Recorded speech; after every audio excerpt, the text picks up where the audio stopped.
22/7/2021 मुरली आहे.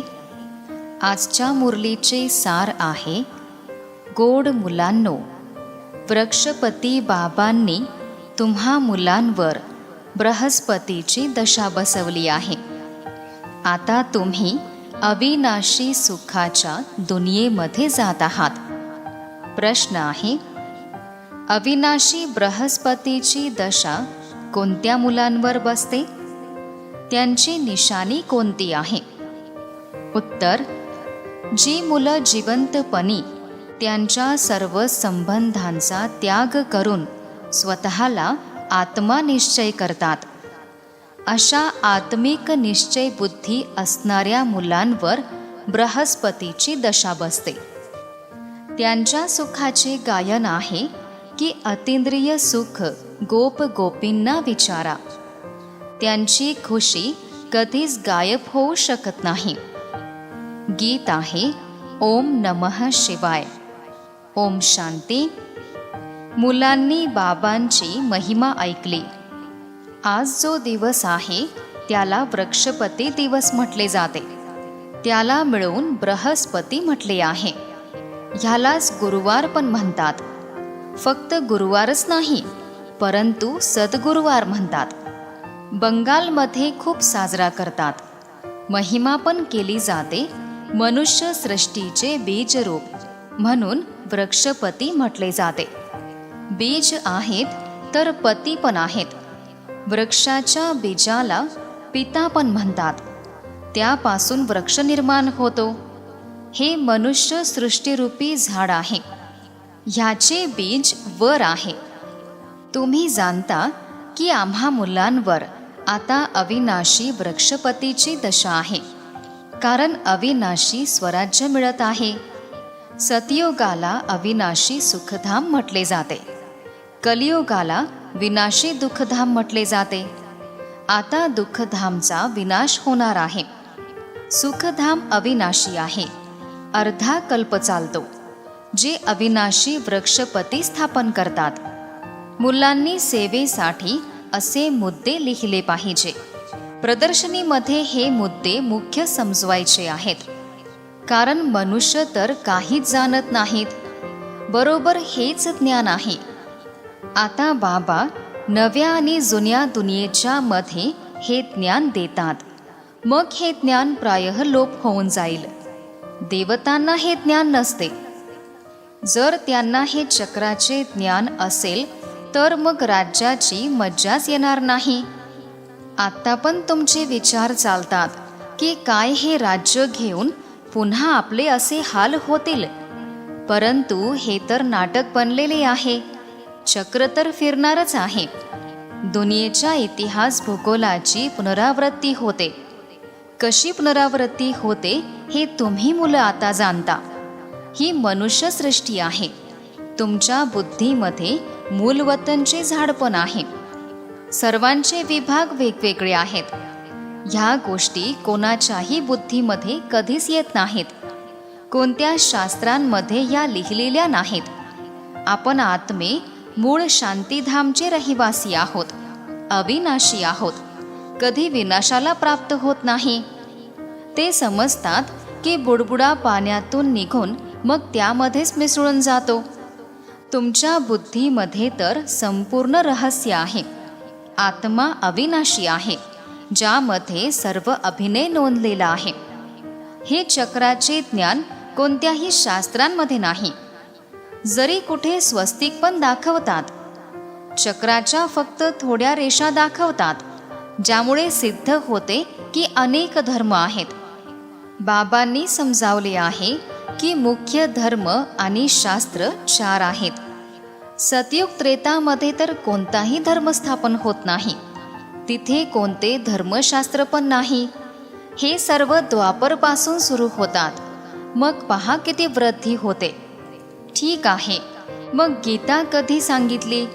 बाबा म्हणतात, मी कल्पाच्या संगम युगात येतो. त्यांनी कल्प अक्षर काढून फक्त संगम युगे युगे लिहिले आहे. खरे तर संगम युगात दुसरा कोणता धर्म स्थापन करत नाहीत. असे नाही की त्रेताचा शेवट आणि द्वापरच्या सुरुवातीच्या संगमवर इस्लाम धर्माची स्थापना झाली? नाही. असे म्हणणार की द्वापर मध्ये स्थापन झाला. ही संगमची चांगली वेळ आहे, ज्याला कुंभ म्हटले जाते. कुंभ संगमला म्हटले जाते. हा आत्मा आणि परमात्म्याच्या मिलनचा संगम आहे. हा आत्मिक मेळा संगमवरच होतो. त्यांनी पाण्याच्या गंगेचे नाव मोठे केले आहे. ज्ञानसागर पतित पावनला तर जाणतच नाहीत. त्यांनी कसे पतित दुनियेला पावन बनवले हे कोणत्याही शास्त्रामध्ये नाही. आता तुम्हा मुलांना बाबा सांगतात, माझी एकट्याची आठवण करा, देहाच्या सर्व धर्मांचा त्याग करा. हे कोणाला सांगतात? आत्म्यांना. यालाच जिवंतपणी मरणे म्हटले जाते. मनुष्य देह सोडतात तर देहाचे सर्व संबंध नष्ट होऊन जातात. बाबा सांगतात, जे पण देहाचे संबंध आहेत ते सर्व सोडून स्वतःला आत्मा निश्चय करा. निश्चय आत्मिक बुद्धी बना. जेवढी जास्त आठवण करणार तर बृहस्पतीची दशा बसेल. आता तपासून पहा की आपण शिवबाबांची किती आठवण करतो. आठवणीनेच गंज उतरत जाईल आणि तुम्हाला खुशी होईल. तुम्हाला जाणीव होते की आपण आत्मे बाबांची किती आठवण करतो. जर कमी आठवण केली तर गंज पण कमी उतरणार, खुशी पण कमी होणार आणि पद सुद्धा कमी प्राप्त होणार. आत्मा सतो रजो तमो बनते. गोप गोपींच्या अतींद्रिय सुखाचे ह्या वेळेचेच गायन आहे. बाबांशिवाय दुसऱ्या कोणाची पण आठवण येणार नाही, तेव्हाच आनंदाचा पारा चढणार. आपल्यावर बृहस्पतीची दशा म्हणजे सद्गुरूंची दशा आहे. मग कधी खुशी नष्ट झाली तर म्हटले जाते की बृहस्पतीची दशा बदलून राहूची दशा बसली आहे. जसे कोणी फार सावकार आहेत, कोणी सट्टा लावला आणि दिवाळे निघाले. भारतामध्ये जेव्हा ग्रहण लागते तेव्हा म्हणतात की दे दान तर सुटेल ग्रहण. तुमचा देवी देवता धर्म पण 16 कला संपूर्ण होता. आता त्याला ग्रहण लागले आहे. राहूची दशा बसली आहे. म्हणून देवतांसमोर जाऊन गातात, तुम्ही सर्व गुण संपन्न, आम्ही पापी कपटी आहोत. आता तुम्ही समजता की राहूचे ग्रहण लागल्यामुळे सर्वजण काळे झाले आहेत. चंद्रमाची पण शेवटी थोडी जाऊन कोर राहते. बाबा पण समजावतात, तुम्हा देवी देवतांची पण चित्र आहेत. गीताच आदी सनातन देवी देवता धर्माचे शास्त्र आहे, परंतु ते स्वतःच्या धर्माला जाणत नाहीत. या धर्मातील जे मुख्य आहेत त्यांची संमेलनं होतात. तुम्ही तिथे जाऊन समजावू शकता की ईश्वर सर्वव्यापी नाहीत. ते तर बेहदचे पिता आहेत. मुलांना येऊन वारसा देतात. साधू संत इत्यादींना तर वारसा मिळत नाही, मग मानतील कसे? तुम्हा मुलांना तर वारसा मिळतो. मुख्य गोष्ट तर हीच सिद्ध करायची आहे की ईश्वर सर्वव्यापी नाही. शिवजयंती साजरी करतात. शिवजयंती म्हणा किंवा रुद्र जयंती म्हणा. रुद्र हे ज्ञानयज्ञ रचतात. ते तर शिव आहेत. हा तोच गीता ज्ञानयज्ञ आहे ज्याद्वारे विनाश ज्वाला प्रज्वलित झाली. प्रत्यक्षात तुम्ही पाहता की कसे निराकार बाबांनी रुद्र ज्ञानयज्ञाची रचना केली. साकार तर काही करू शकत नाहीत. हा बेहदचा यज्ञ आहे. यामध्ये संपूर्ण जुनी दुनिया स्वाहा होणार आहे. बाकी तर ते सर्व शरीराचे यज्ञ आहेत. किती रात्रंदिवस एवढा फरक आहे. बाबा सांगतात, हा रुद्र ज्ञान यज्ञ आहे. विनाश पण होणारच आहे. तुम्ही जेव्हा पास होऊन जाणार, पूर्ण योगी आणि ज्ञानी बनणार, तर मग तुमच्यासाठी नवी दुनिया स्वर्ग पाहिजे. मग नरकाचा जरूर विनाश झाला पाहिजे. राजस्व अश्वमेध अक्षर पण ठीक आहे. घोड्याला स्वाहा करतात. खरे तर तुमचा हा रथ आहे. एक दक्ष प्रजापतीचा पण यज्ञ रचतात.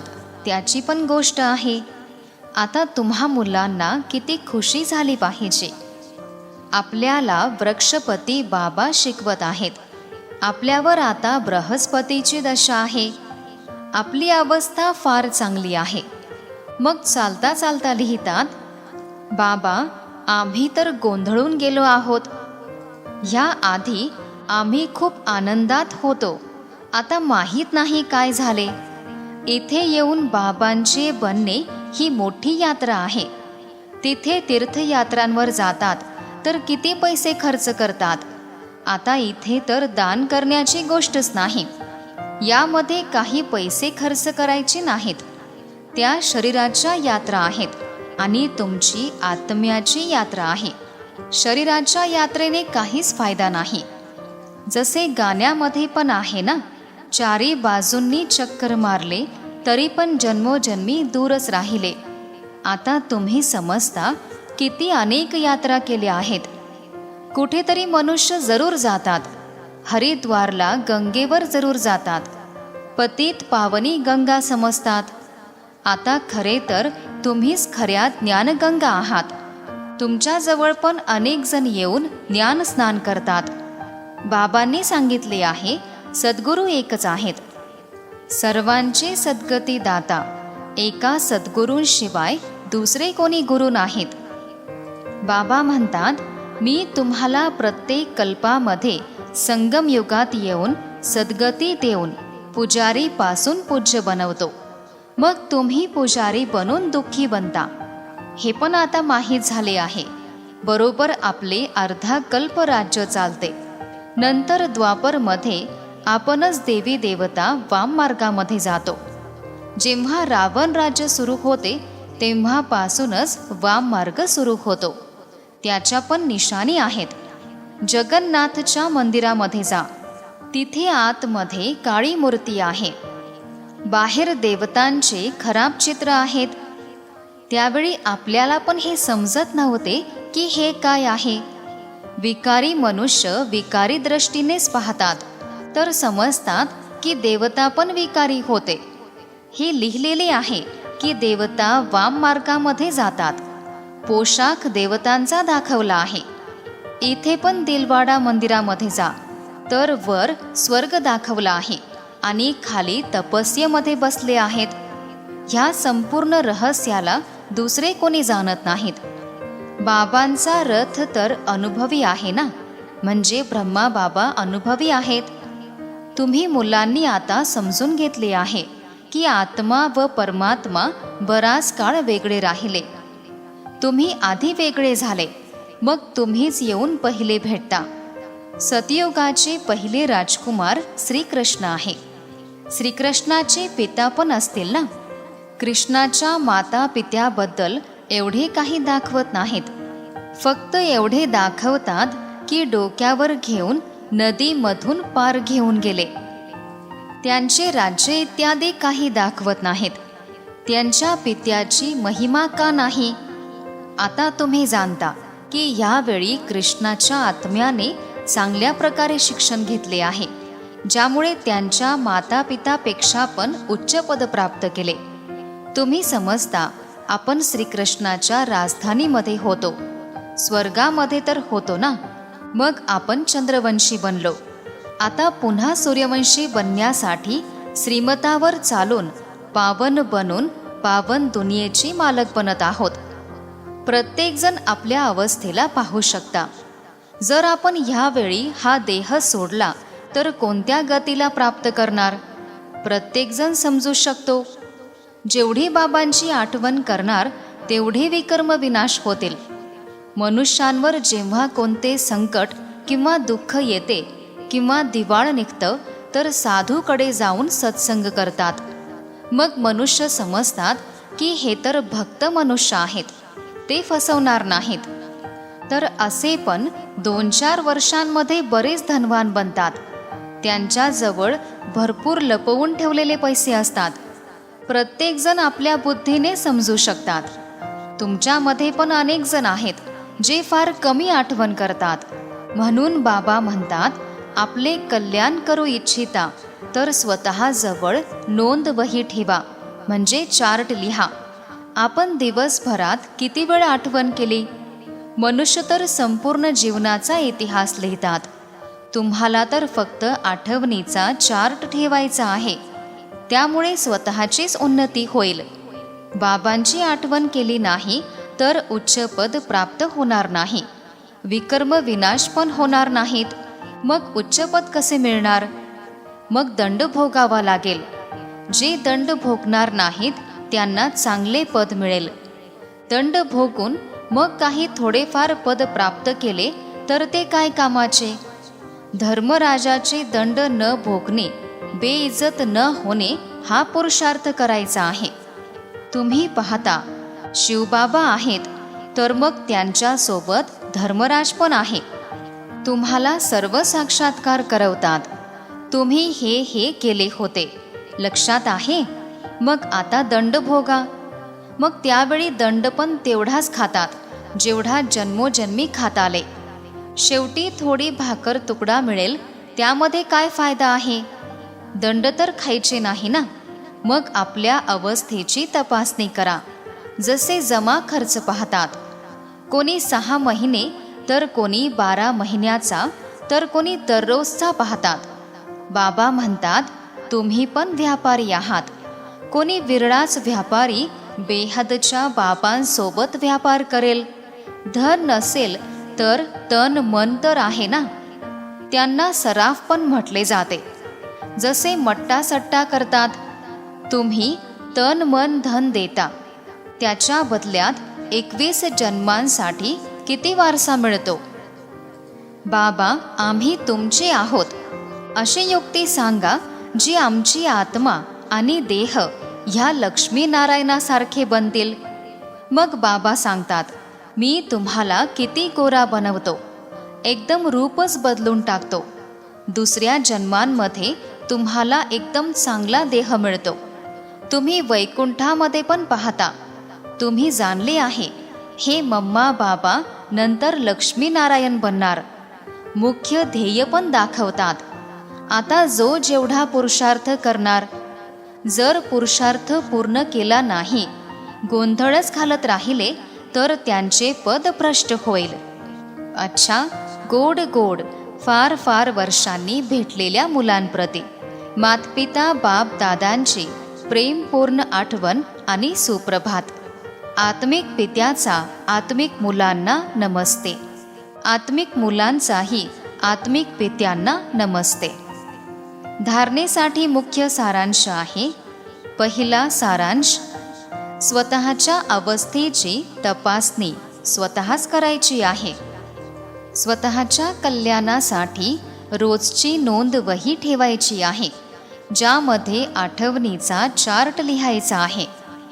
दुसरा सारांश, बेहदच्या बाबांसोबत खरा व्यापार करायचा आहे. आपले तन मन धन बाबांच्या हवाले करून 21 जन्मांसाठी त्याची परतफेड घ्यायची आहे. निश्चय बुद्धी बनून आपले कल्याण करायचे आहे.